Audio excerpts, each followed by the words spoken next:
ప్రకాశం జిల్లా పెద్దడోర్నాల పట్టణంలోని ఎర్రగొండుపాలెం నియోజకవర్గంలో నూతన ఇన్ఛార్జ్ తాటిపర్తి చంద్రశేఖర్ ఆత్మీయ సమావేశం పరిచయ కార్యక్రమాన్ని వైఎస్ఆర్సీపీ మండల కన్వీనర్ గంటా వెంకటరమణారెడ్డి మరియు ప్రజాప్రతినిధులు వైఎస్ఆర్సీపీ నాయకులు ఆధ్వర్యంలో స్థానిక శవసదనం నిర్వహించారు. తొలుత ఆత్మీయ సమావేశానికి విచ్చేసినటువంటి తాటిపర్తి చంద్రశేఖర్ను దుశ్శాలువాతో ఘనంగా స్వాగతం పలికిన వైఎస్ఆర్సీపీ శ్రేణులు అనంతరం స్థానిక మిర్చియార్డ్ నుండి డప్పు వాయిద్యాల బాణసంచా పేలుస్తూ ర్యాలీగా బయలుదేరి పూలవర్షం కురిపించినటువంటి వైఎస్ఆర్సీపీ నాయకులు కార్యకర్తలు ర్యాలీగా బయలుదేరి నటరాజ్ కూడా చేరుకొని దివంగత నేత మాజీ ముఖ్యమంత్రి వర్యులు డాక్టర్ వైఎస్ రాజశేఖర రెడ్డి విగ్రహానికి పూలమాలతో ఘనంగా నివాళులు అర్పించిన అనంతరం భారత రాజ్యాంగ నిర్మాత డాక్టర్ బాబాసాహెబ్ అంబేద్కర్, జాతిపిత గాంధీ మహాత్ముడు పొట్టి శ్రీరాముల విగ్రహాలకు పూలమాలతో నివాళులు అర్పించిన అనంతరం స్థానిక శివసదంలోని సభా ప్రాంగణానికి భారీ ర్యాలీగా వైఎస్ఆర్సీపీ నాయకులు కార్యకర్తలు కేరింతల మధ్య భారీగా బయలుదేరి సభా ప్రాంగణానికి చేరుకున్నటువంటి తాడిపత్రి చంద్రశేఖర్ నూతనంగా సచివాలయ వ్యవస్థను ప్రవేశపెట్టి నిరుద్యోగులైనటువంటి విద్యావంతులకు సచివాలయ వ్యవస్థకు ద్వారా ఉపాధి చూపించినటువంటి ఏకైక ప్రభుత్వం వైఎస్ఆర్సీపీ ప్రభుత్వం అని పేర్కొన్నారు. ఈ కార్యక్రమంలో వైఎస్ఆర్సీపీ నాయకులు, ఆంధ్రప్రదేశ్ ముస్లిం మైనార్టీ ప్రధాన కార్యదర్శి షేక్ అబ్దుల్ మాజిద్, మాజీ జెడ్పీటీసీ అమ్మిరెడ్డి రామరెడ్డి, ఎంపీపీ గుమ్మా పద్మజ, ఎల్లేష్ తదితరులు పాల్గొన్నారు.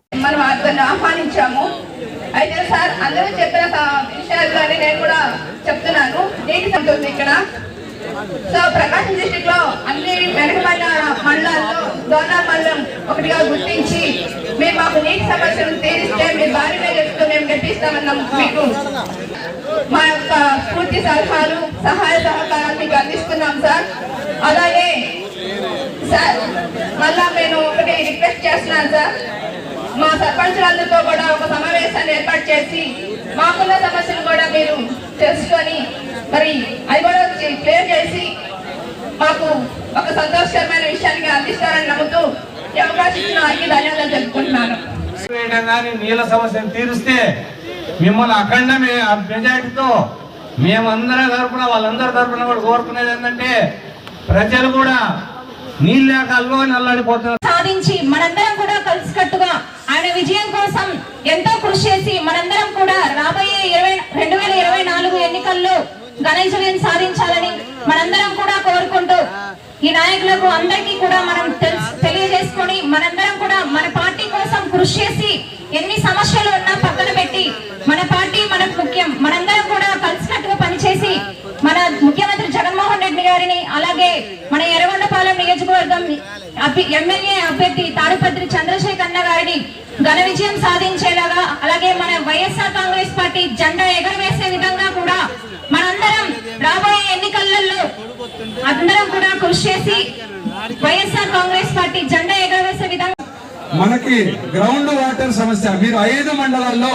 వాటర్ సమస్యని మీరు ముఖ్య విషయంగా గమనించి, రెండోది ఆ వాటర్ తోలిన బిల్లులు రాలేదు, వాళ్ళకు బిల్లులు తెప్పించి మన గ్రామాల్లో ఉన్న పొలాలకు సంబంధించిన మెటల్ రోడ్డు, ఈ 3 కార్యక్రమాలు మీరు ముందస్తుగా మీరు చేస్తే మీకు మొన్న వచ్చిన 30,000 కంటే ఇంకొక అదనంగా 10,000తో ఘనంగా గెలిపించుకుంటామని ముఖ్యంగా కోరుతున్నాను. మీరు ఎన్నికల తర్వాత వస్తాయనొద్దు సార్, దయచేసి ఆ పెండింగ్ వాటర్ బిల్లులు అయితేనేమి, మనకున్న గ్రౌండ్ వాటర్ సమస్య అయితేనేమి ముఖ్యంగా తీర్చి మన రైతులకు పోయే, విలేజ్లకు పోయే ప్రతి గ్రావెల్ రోడ్ను మీరు బాగుపరిచినట్టయితే మీకు ప్రత్యేక మైలేజ్ వస్తుంది సార్. మీరు ఇంకా ఎటువంటి కార్యక్రమాన్ని మనకిచ్చి ఎంతమంది నాయకుల్ని మన గ్రామంలో తయారు చేసింది మనకు వచ్చినటువంటి గౌరవం కాదా అని అడుగుతున్నాం. ఆర్థిక లాభం ఖచ్చితంగా ప్రతి కుటుంబానికి అవసరం. కాబట్టి జిఎస్డిపిలో ఏపీ రాష్ట్రం నంబర్ 1 స్థానంలో ఉంది వాస్తవం. గతంలో ఉన్నటువంటి తలసరి ఆదాయం కన్నా మిన్నగా ఆదాయం పెరిగింది కూడా వాస్తవమే. దాంతో పాటుగా మనం ఈజ్ ఆఫ్ డూయింగ్ బిజినెస్ లో కూడా ఈ దేశంలోనే నంబర్ 1 స్థానంలో ఉన్నాం. ఇదంతా కూడా వాస్తవం. కానీ పచ్చ పత్రికలు పొద్దున్నే వేస్తే పిచ్చి రాతలతోటి ఉచితంగా పత్రికలు ఇళ్లకు సప్లై చేస్తుంది. గతంలో ఒక పత్రిక ఉండేది 5 రూపాయలు పెట్టుకోవాల్సి వచ్చేది, ఇవాళ ఉచితంగా ఇస్తున్నారు. ఎందుకంటే దాని నిండా విషయం నిండుంటుంది.